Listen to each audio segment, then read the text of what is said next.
Hey, this is Jimmy Beach with a quick tip video from Alien Skin Software.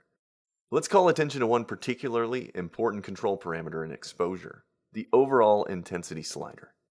This slider enables you to blend the effects applied to an image in exposure with the unprocessed photo. For example, you can add one or several layers of exposures presets to an image you're editing, and then you can use the overall intensity slider to blend the effect with your original shot. When you're creating black and white photos, the overall intensity slider has two blend base options to choose from. If you select black and white blend base, adjustments to the overall intensity slider mix the currently applied preset with a basic black and white version of the base image. The other blend base option is color. When that is selected, the overall intensity slider mixes the applied black and white preset with the original color image.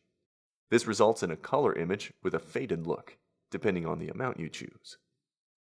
The overall intensity slider does not affect all of the editing effects in exposure. If you've cropped the photo, or if you use the spot heal tool, those effects will not be changed when you adjust the overall intensity slider. The spot heal tool has its own opacity control. And that's all she wrote for this video. Thanks for tuning in. If you haven't used exposure before, head over to the website and download the free trial.